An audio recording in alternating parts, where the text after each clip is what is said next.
Welcome to Lynn Cullen Live. Talk radio without the static. Email your questions and comments to lynncullenshow@gmail.com. And now your host, Lynn Cullen. Hello there. Welcome to the program. It's January 25th, and the year is 2022. Year I'm already not enjoying. My sister Susan should be there. Hello. Good morning. Hello. Where Hello. are you? I'm in Chicago, but I'm on my way. Okay, you're leaving after the show? Yeah.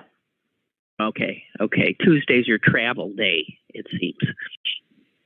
Well, right now it is, but just accidentally. Okay. So, Suze, listen, yesterday we had a lot of fun on the show. I used up all my easygoing stuff. All of it. I didn't save a damn thing for us. Okay. Which is to say, I know we've been doing it easy, but I think today is different. All right. I shall ready? go wherever you shall go. I shall follow. Oh, hey, it's a biblical reference. That was Ruth and who? We don't know. No. Ruth? Susan! Oh, Well, it had to be Jacob. No.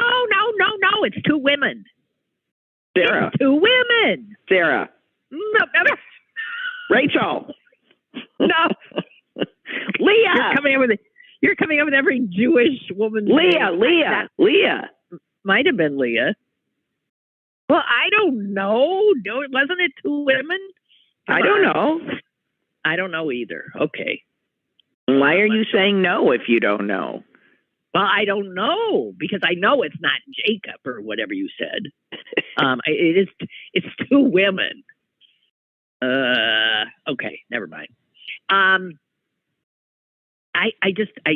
hesitate to get into anything because it's so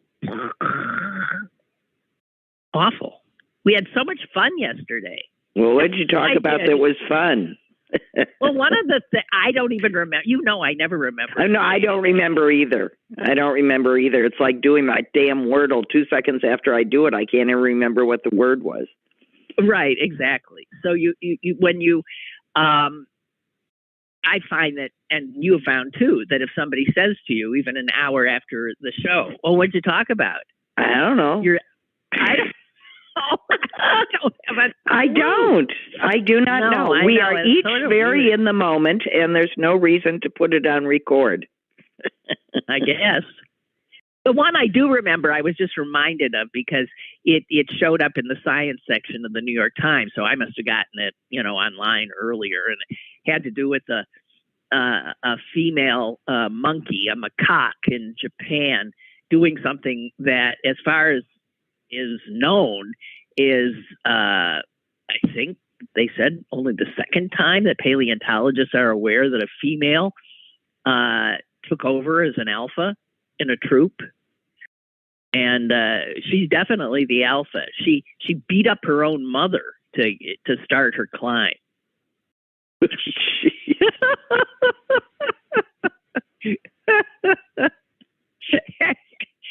Anyway, and then she started taking on the men.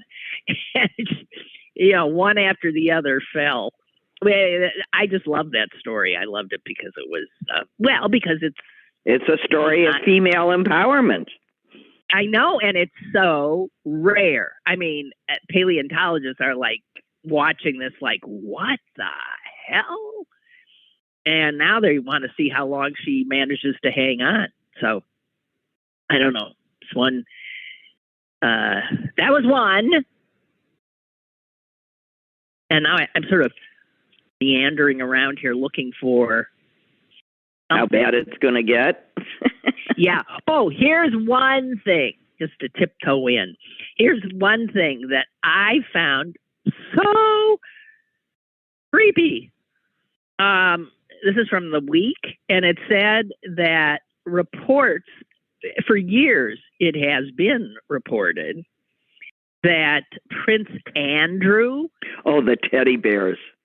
Yes, he ordered he ordered the staff at Buckingham Palace to carefully arrange 2 teddy bears and other stuffed animals on his bed, and he would go berserk if the animals were not properly placed. Well, no, it's not 2. There's like 190 of them.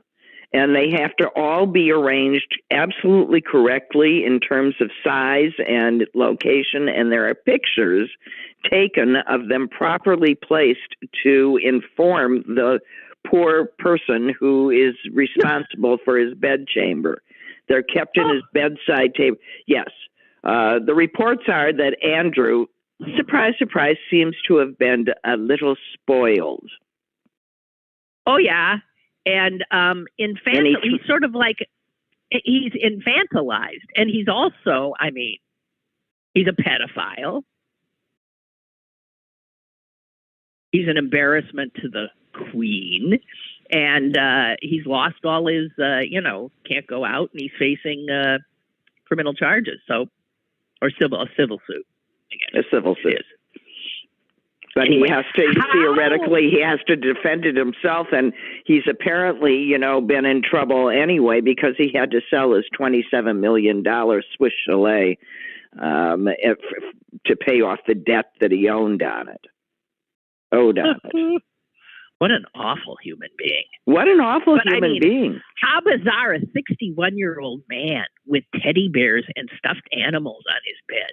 And I'm sorry to any of you guys out there who still have stuffed animals on your bed. Sometimes you might develop a real affection for one, but usually when you get older, you sort of, oh no, my God. Oh, this is from the King James Bible, but this is the Torah. And I think Ruth said to Naomi, Susan.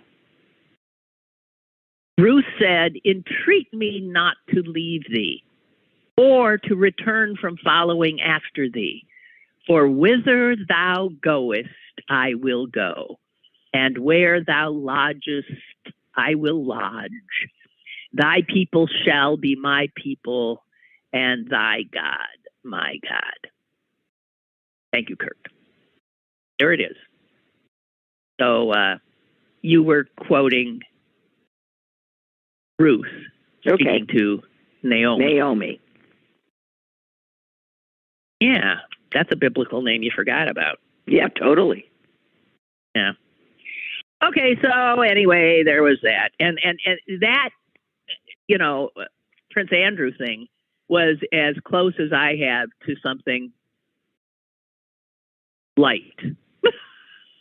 Well, I'm sort of waiting for that whole Epstein thing to crumble because, there's no reason for Maxwell to protect these people anymore. Well, that's right. And she has Clinton should be the next to go, and I think Dershowitz is going to be in there. They're in trouble. They're in trouble. And guess what? They should be. Yeah, who gives a shit? Yeah, somebody found your rule book, and page 4 is being redacted. It's coming out. Speaking of men and sexuality, we go to Rome, and we go to the Pope. The Pope Emeritus. No, the retired Pope, right. The Pope Emeritus, Benedict, who now has clearly been found to have lied about his attendance at a certain meeting where a priest who'd been diddling the children was allowed to stay on. With full knowledge, and now he's lying about the lying, yes. Do you think he's lying about the lying? Because he said, listen to this, I was sort of surprised at this. His personal secretary yesterday issued a statement saying that the Pope's previous assertion about not attending the meeting where this happened was, quote, objectively false. So his own secretary said, no, it was objectively false. That's he's lying about. He's saying that it was a mistake, that he wasn't lying, and he's just going in. And I'm just saying now he's lying about lying. Well, it says here that he has been filled with shame and pain. I just want to say. Now, because they found out. Yeah, the priest, in fact, was returned to pastoral work. And with children, and then in 1986 was finally grabbed and convicted of sexually abusing kids, and served no time, suspended sentence, 5 years probation.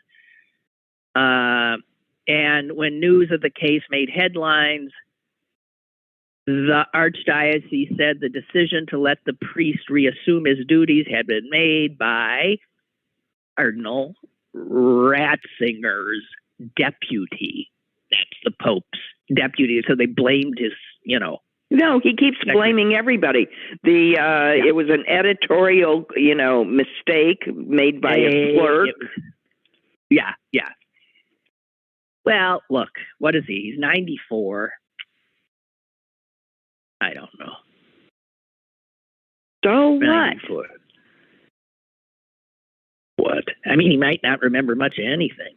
Well, it's not that. It's that he should experience at least a little bit of the discomfort that millions, apparently, of small children have. Yeah. I mean, I'm sorry his reputation is bruised and he feels ashamed. Here's something Sidney Poitier said. I just saw it, and it's a good little saying. You don't have to become something you're not to be better than you were. I think that's true, that some people think, well, if I have to, I'll fundamentally change. Right. No, you don't. You just have to push yourself, your real self, forward. Yeah, you grow. I mean, is a tree that has 3 more rungs the same tree? Yes, but it's different. Just like when you're 15, your body is different than when you're 3. Well, same thing with your brain. You can grow. You can be a lifelong learner.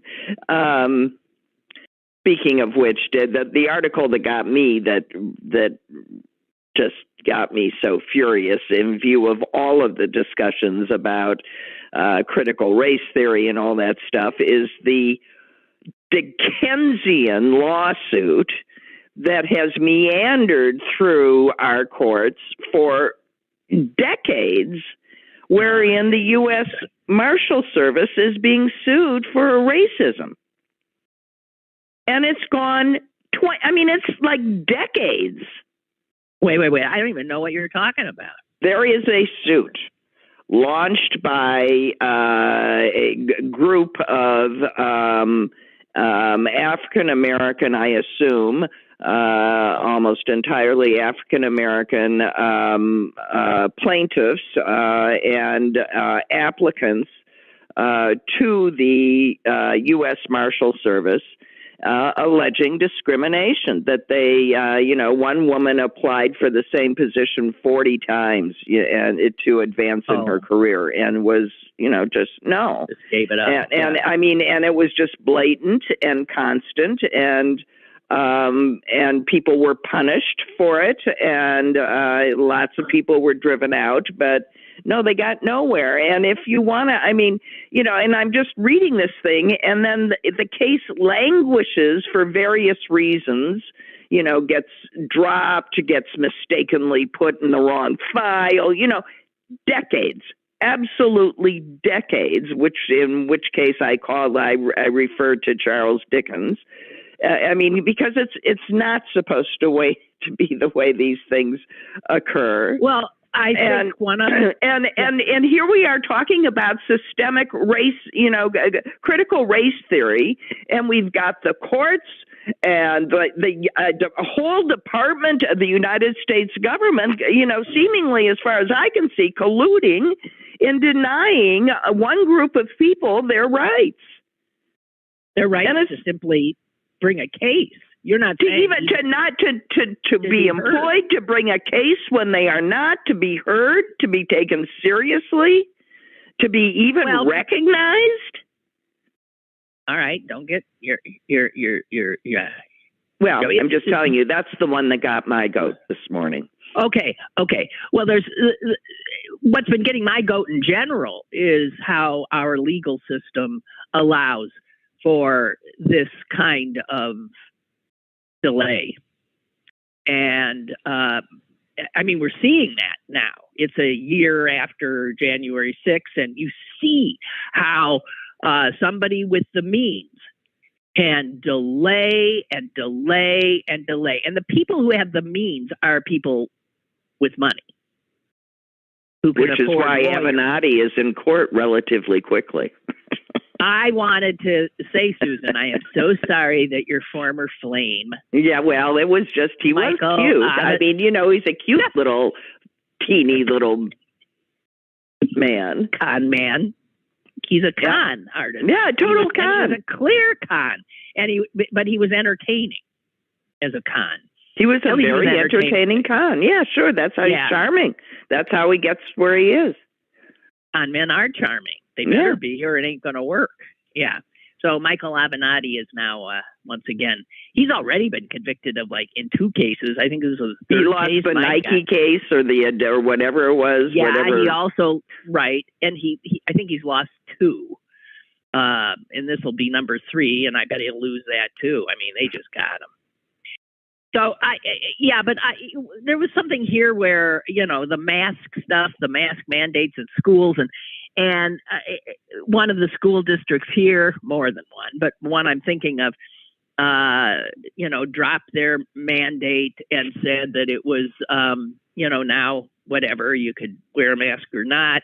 And then some parents of students who are immunocompromised for various reasons brought suit. And a judge threw their thing out and said, no, the mandates, the school district has the right to do what they're doing. And then the parents go back to appeal it to another judge who immediately goes back the other way.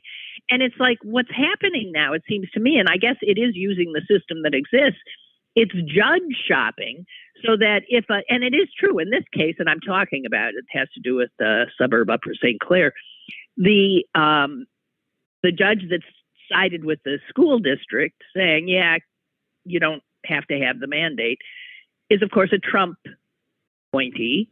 The judge who then,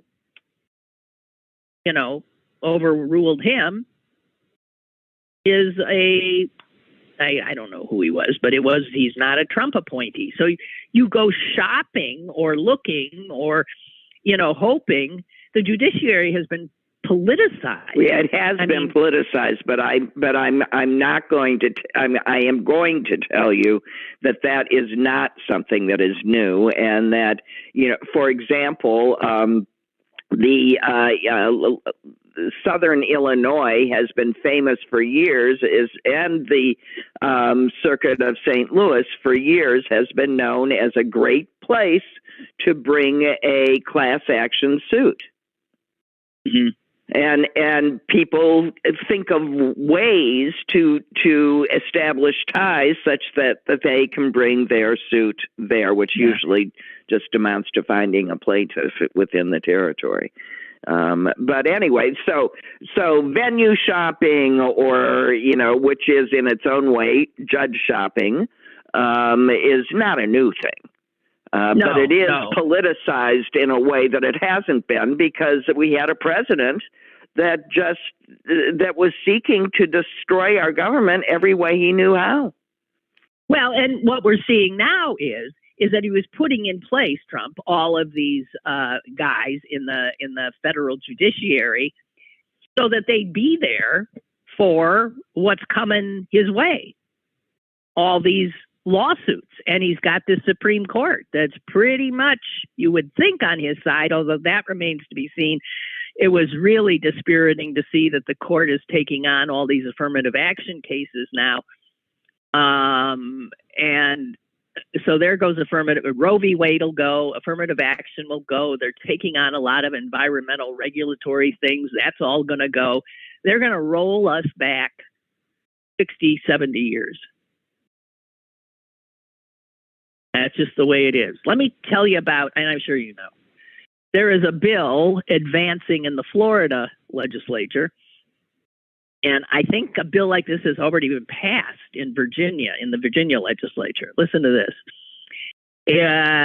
And it would make it a crime for an individual or any school to make it, excuse me, to make a child feel bad? Yes. Yeah. I got that exact wording here. Should not be made. You cannot make a child feel discomfort, guilt, anguish, or any other form of psychological distress on account of his or her race. Well, what happens when all the people that the white people are making feel bad decide to sue under the law that now gives them a right to sue? And all they have to say is, I feel bad. I feel bad that you are totally erasing me from history. I feel bad that you are, I mean, that's all they have to say. Yeah, I know. But the law is obviously meant to protect little white.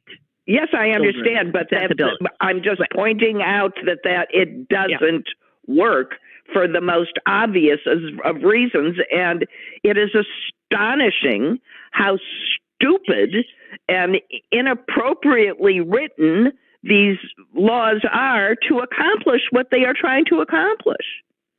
Yeah. Because by granting that right to white people, they grant it to everybody else.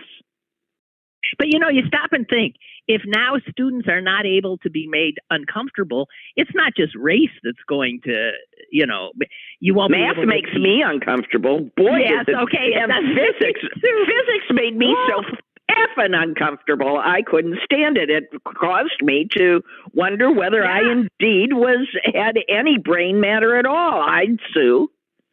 Yeah, it made me feel exactly. And by the way, physical education really made me feel bad because I did not know at that point that I was actually an athlete, and I felt disabled in physical education most of the time. Yeah.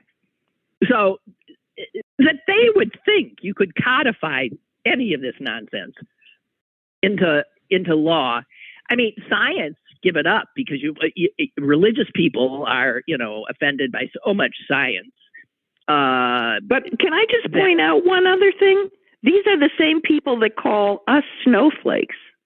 And now we're not supposed to make them feel bad. Okay. Guess what? Or to quote the Trump sign, feelings with my third finger up.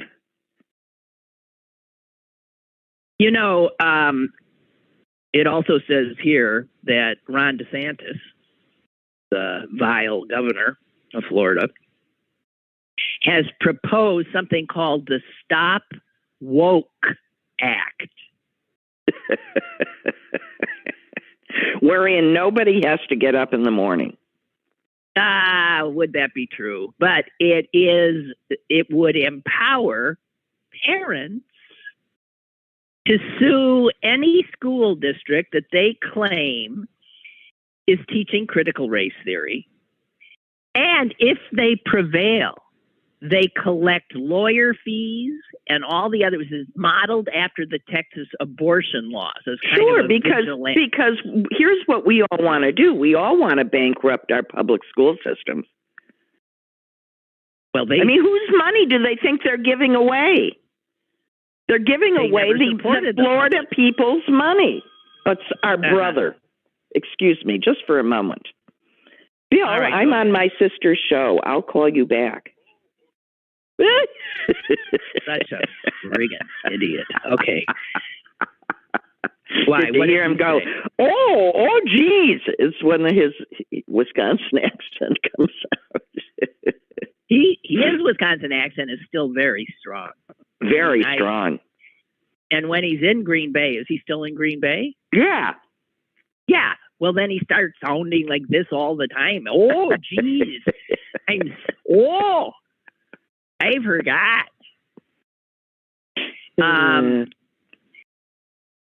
Anyway. And I forgot to silence my phone. I apologize.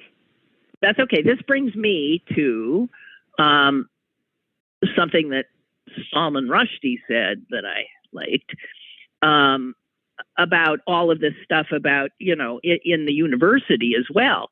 And this sometimes coming mostly from the left, where you can't, the trigger warnings before you give a lecture. Professor has to say, I'm going to talk about slavery. And I know that can make some of you feel uncomfortable, but he's actually talking to the black students. Right? So right. there's this coming also from the left that you can't make anyone feel frightened or uncomfortable. And he said this about that. And I mean, I defy anyone to argue with it. The university is the place where young people should be challenged every day, where everything they know should be put question, so that they can think and learn and grow. And the idea that they should be protected from ideas that they might not like is the opposite of what a university should be. I mean, it's so obvious. I mean, we shouldn't teach about Nazis and what they believed. It certainly is uncomfortable. It should be uncomfortable to all people for a lot of reasons.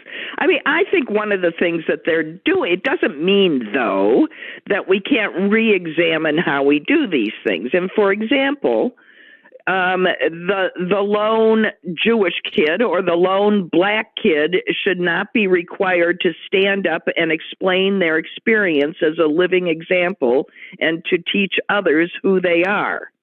That is correct. And that is something that has been done forever. Ever. Stand up and tell us all about your holiday. That's right. Lynn, would you now stand up and tell us about your Christmas?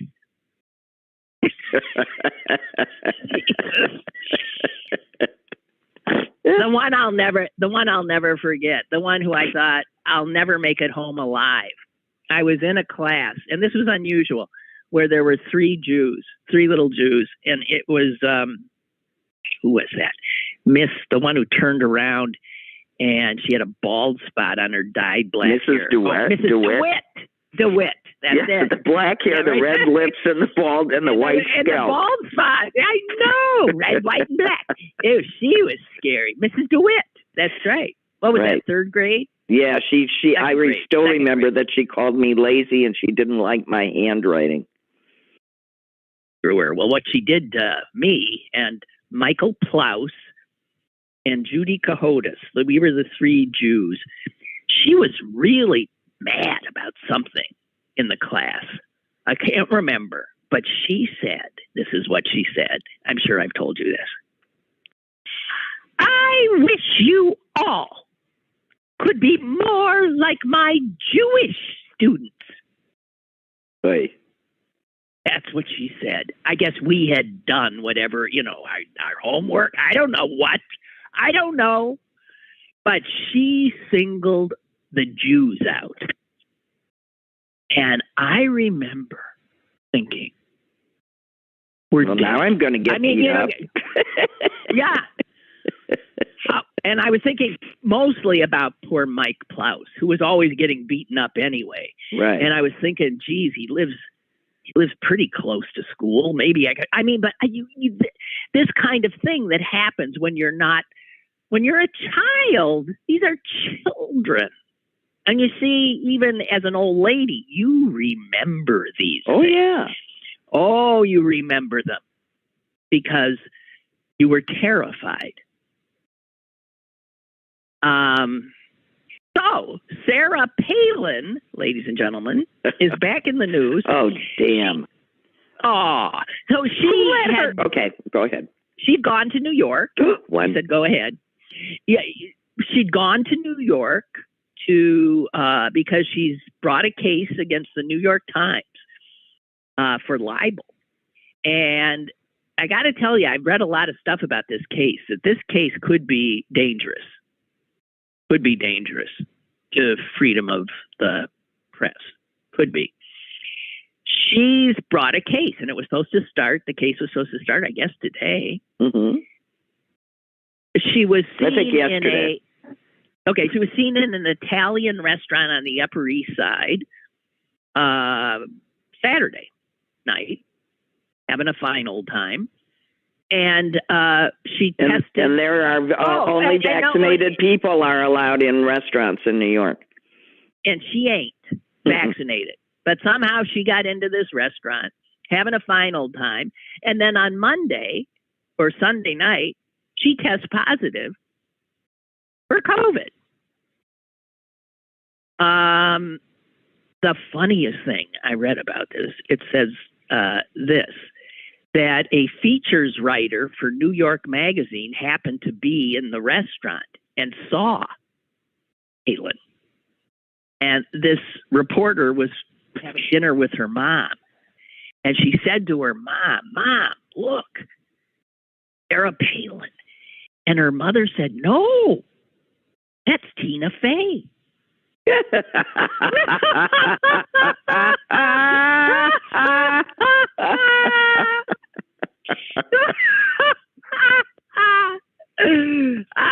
that it were true. Oh, man. You can't make it up. I thought you were going to tell me she was outraged because she knew she wasn't vaccinated and she was there with her elderly mother and what were they doing? Her mother thinks it's Tina Fey. No, that's not Sarah Palin. That's Tina Fey. Reminds me of when I had that huge argument when I was a small child because I was driving with our father down Webster, and I said, "Wow, look at that Shell sign!" Yeah, and I was the moon. I was in the car. You remember Shell gas, guys? Is it still around? Yeah. No, sure it is. Is it? Mm-hmm. There's one just 2 blocks away from me. Yes. Okay, I don't think they're around here. I don't know. So Shell had these huge yellow, right? Shell. Mm-hmm. Very bright signs. Poor Susan. I remember. I was such a little girl, right? I know. You pointed at this big yellow. You said, look at that Shell sign. And it was the moon. It was, and I couldn't see the moon. I still remember just looking and then just being so humiliated. And then going into the dining room and sitting in the corner next to the buffet and Frisky sitting next to me and licking away my tears. Oh, that was a side road. Sorry. That was a what? A side road from our conversation. I don't know how I got there. Well, it's your memory. Okay, one of the most... It was you talking about Mrs. DeWitt, that's it. Well, I went off into the wondrous past. Here, wait, I want to find this thing. I will be of... Okay, this is a tweet I saw that I thought is so indicative of so much. Now, the Wharton School is a business school, right? Right. Pennsylvania. And it is Pennsylvania, and it's considered one of the best. So the people who get into Wharton didn't. Trump pretended like he graduated Trump at the top of his class there. Trump? Yeah. Yeah, right. So you would think these are among the best and the brightest, or also amongst them are are people that bought their way in. That is correct. So this instructor there tweeted, I asked Wharton students what they thought the average American makes per year. And this shows how clueless and out of it the elite, because that's who the students are in this country are, have not a clue. So she asked all these brainiacs, what is the average American worker pay? A quarter of them thought it was over six figures. How could and they think that's poor. Yes. Okay. One of them actually wrote down 800,000.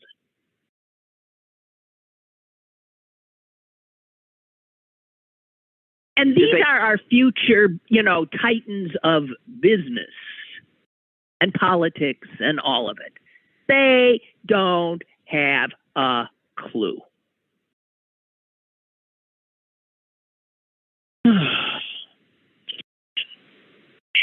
I found one of the more chilling things that I learned in the last 5 or 6 days is that as more and more stuff dribbles out, and thank God more and more is, about the actual amazingly clear planning for January 6th of how to literally subvert the election.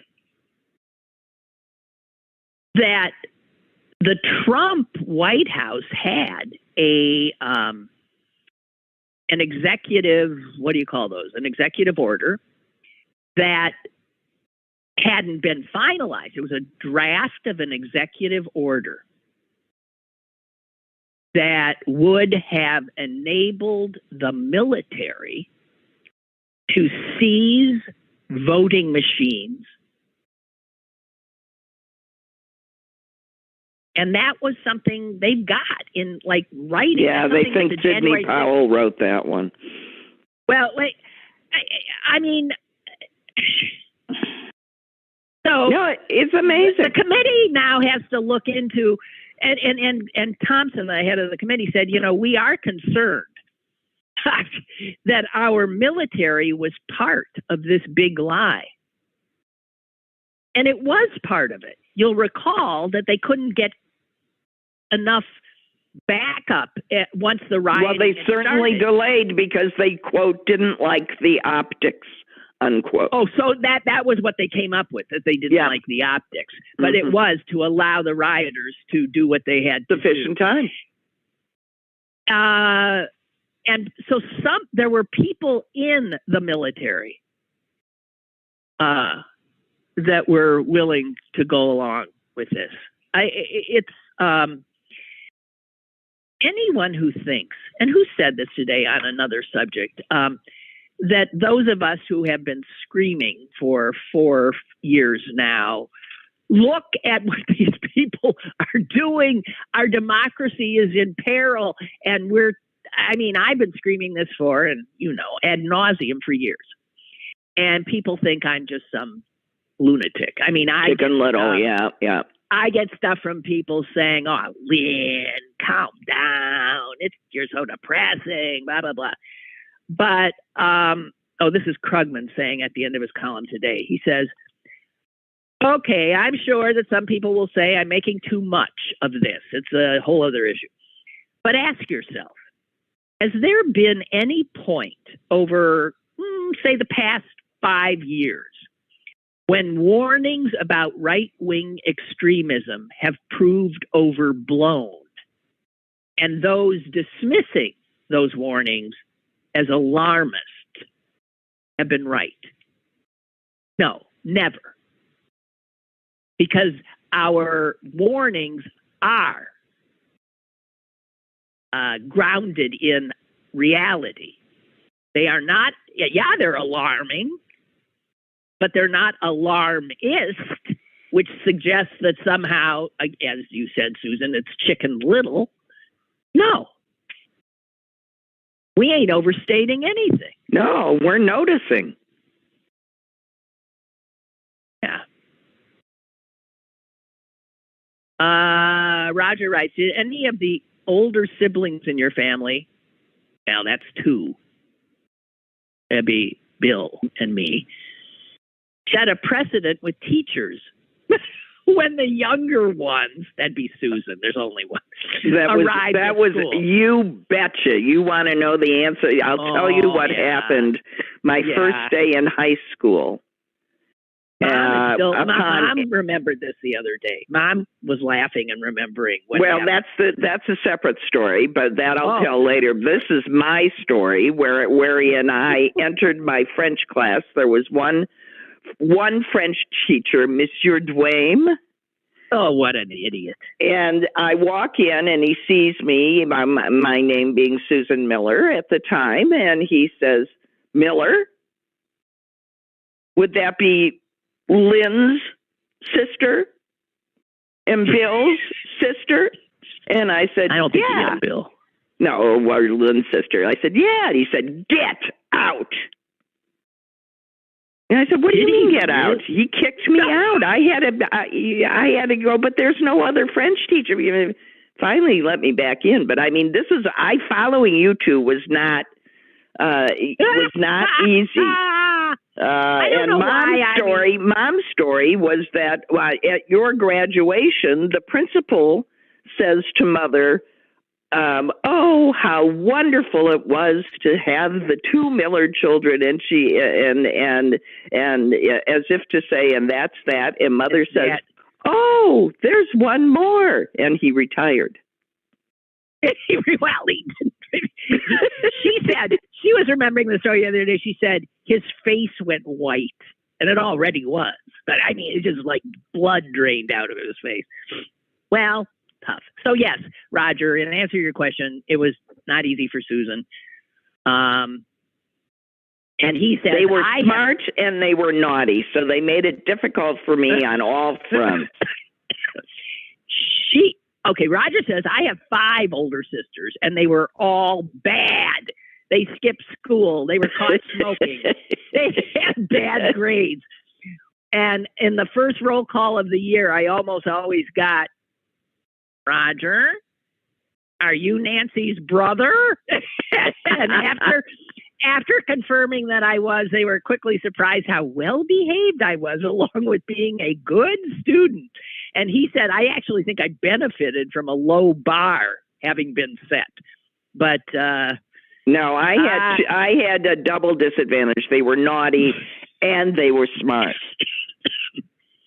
I don't remember being bad. I always was a rule follower. Says she who crawled through the air vents during classes. But that's not bad. That's like, and that was not, it was not my idea. I was a follower.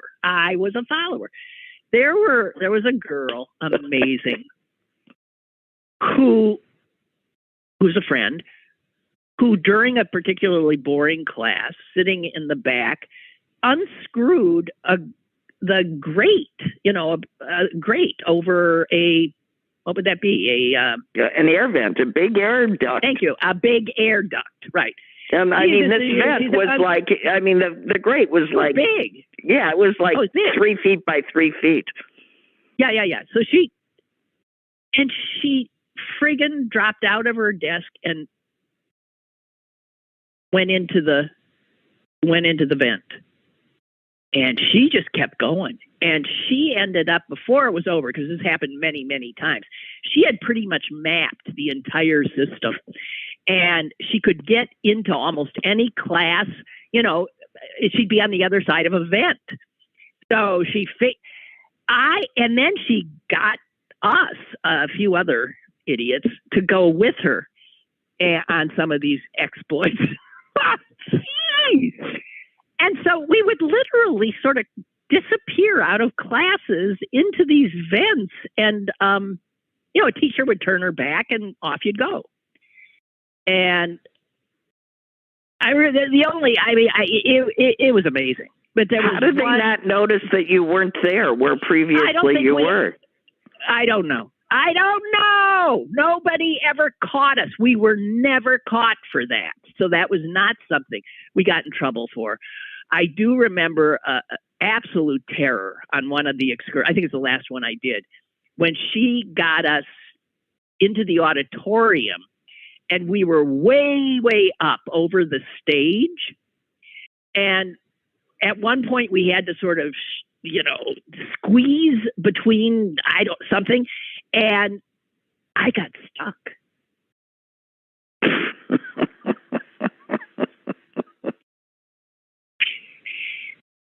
Even then, I had this sounds like such a Lynn story. I mean, I know.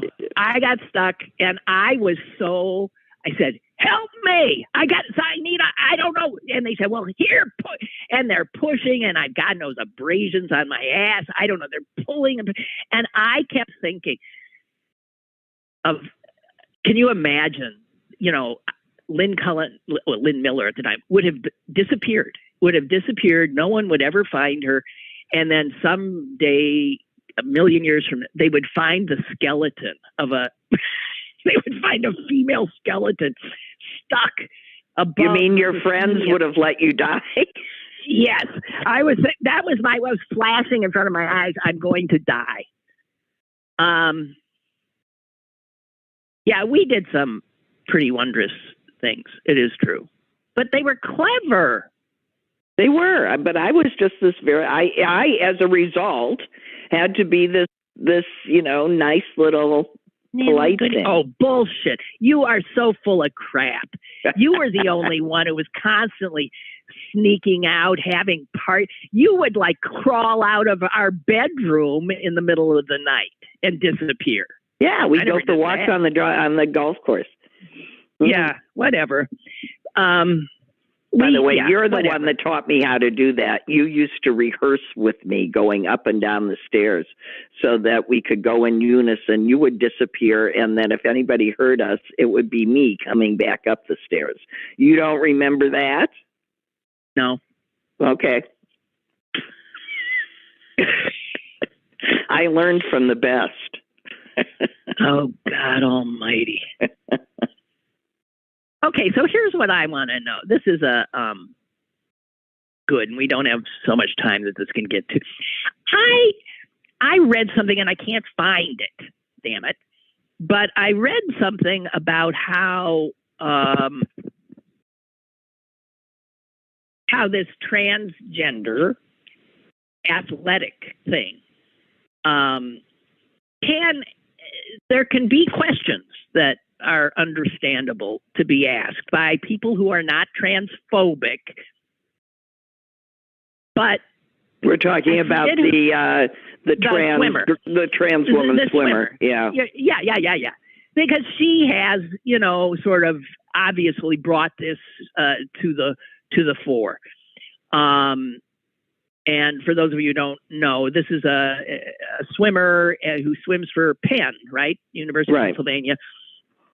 And her name is Leah Thomas, and she wins everything. She's won everything, but she's a trans woman. She had competed in swimming as a man and never won anything. And after her transition, there's no other woman in the Ivy League competing against her in swimming who has ever been able to win. She wins every race that she's in. And I've seen pictures of her. Have you seen pictures? No. Wow.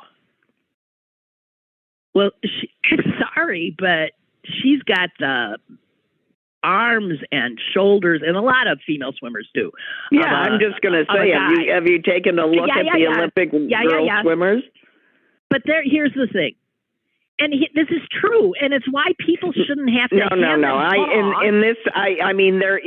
There clearly is in this case an inherent advantage, but it's not always an inherent advantage. It's not always, but in this case, so here we have a problem because all of the women swimmers, who are going to be competing against her, can never win. They know it. They train as hard as hell, but they have not a chance. Now, how demoralizing would that be? And it's because she transitioned well after puberty. Right. And the fact that she went through puberty as a male. Right, developed her body in a way that it's not going to undevelop. Right. That's not going to undevelop. It gives her obviously a and there are people obviously who will then glom onto this to Fox News has run, listen to this, 32 segments on this woman. See, that's what my problem with this is. Because that's the problem. First of all, it plays into all of the nastiness. And second of all, it's not a universal truth. A trans man wouldn't be able to compete necessarily wouldn't get on the team. It doesn't work that way. It doesn't work that way. It doesn't. But it work. It works male to female. I don't know what the answer is. I don't know what the answer is. Here's what the answer is not. The answer is not to not allow people to talk about this. No, you got to allow people to talk about it. Without being jumped on. The fact that I just don't think there's something wrong here with this particular case. It's not right. I don't know. And I feel bad for, I don't know. As a male, she was a pretty good swimmer, but she is now a superstar among women and possibly will be making the Olympics team, which she never would have made as a male. But here's something that was said that I appreciate. It is absurd to claim that people are transphobic bigots if they don't accept activists' claim that sex and gender are purely subjective with no connection to biology. Because that's nuts. I don't know, but what I don't like is the silencing of speech, of people fearful of saying what they feel. And I know it's true. I have bitten my tongue more than once. Yeah, but you also have to understand why some people fear the discussion, because it's used against them. I know. Okay. We got a caller. So for me, okay. Yeah. Okay. Hello? Hello? Hello? Hello? They went away from their phone. It was Clarence. I was told Clarence. Oh, maybe I'll call back. So I don't know. To me, I'm trying to figure.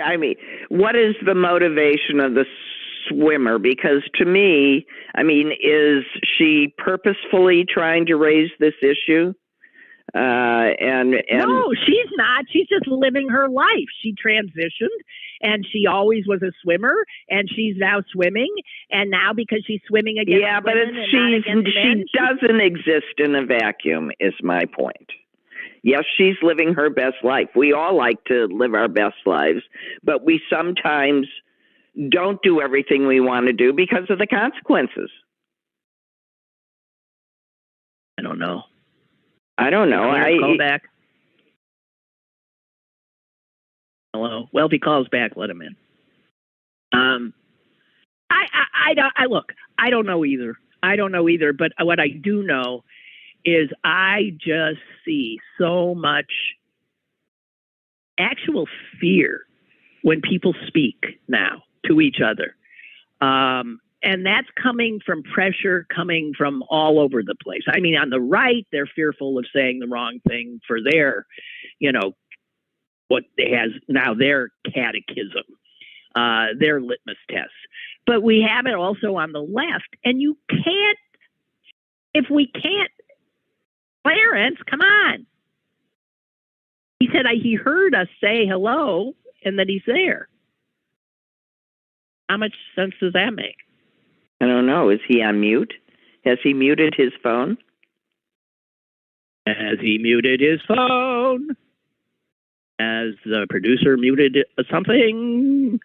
I don't have a clue. I'm sorry. If ever, just keep screaming, Clarence. I don't know what to say. No, my producer's saying you do not have a caller. He says he doesn't have a caller. Well, Kevin, I've got Clarence emailing me saying I'm on the phone. And he's listening on his phone. So something's wrong, obviously. One of you guys is, I don't know. Do you feel unseen, Clarence? And unheard. He's there. Well, Kevin is saying there's no caller. He's just not there. You don't hang up and call back. Clarence, hang up and call back. You'll have a whole 2 minutes. Come on. Do it.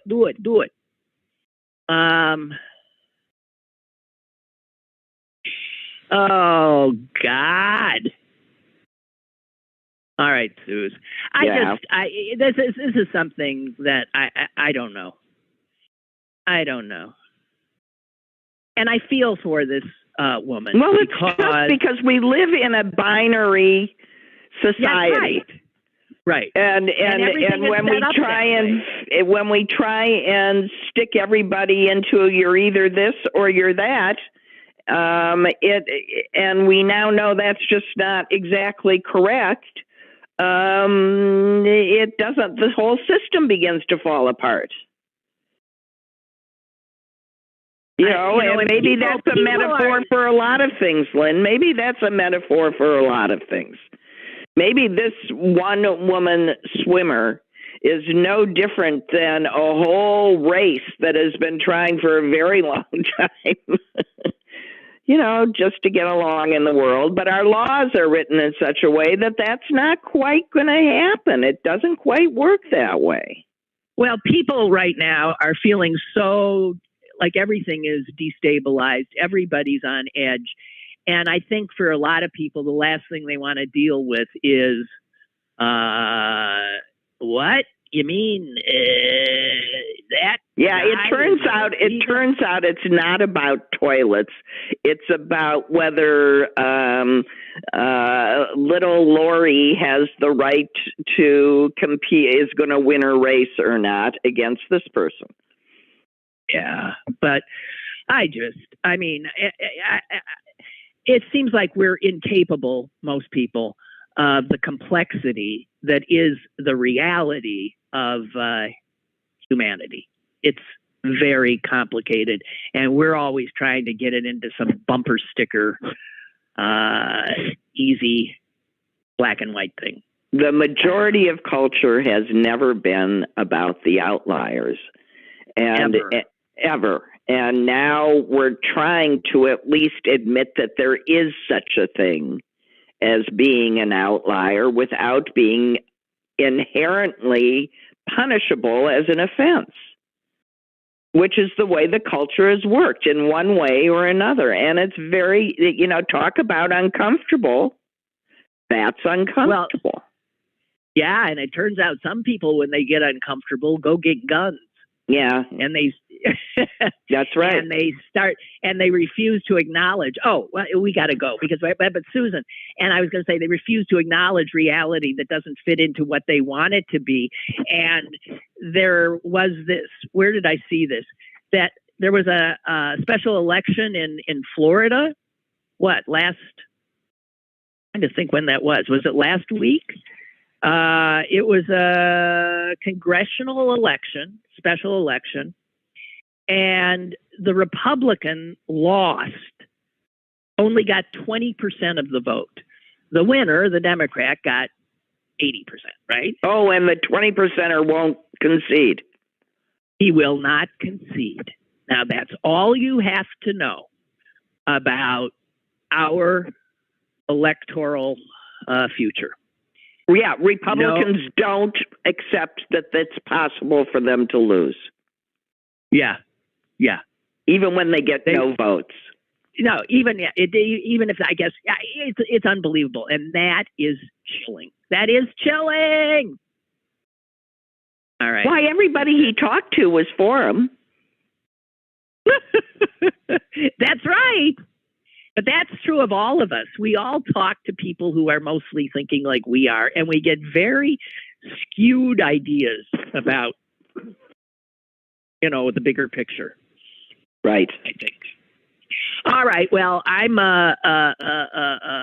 done. Clarence gave up. He emailed back and said, "Well, maybe some other time." So.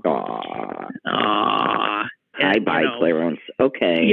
And Clarence, my mother thinks you're a genius. I just want you to know. And if anyone ever wants a caricature done of like their grandchildren or something like that, Clarence is the guy. I mean, he is, right? Yes, because that's my caricature done for me as a gift by Clarence, commissioned by my son and daughter-in-law, and my mother refuses to let it leave her house. So I look at it there. She says he's just a genius. He's a genius. Okay, I gotta go. Okay. Well, Susan, I think you could keep that to yourself. Good luck. Goodbye. Goodbye. Very mature of you, dear Lynn.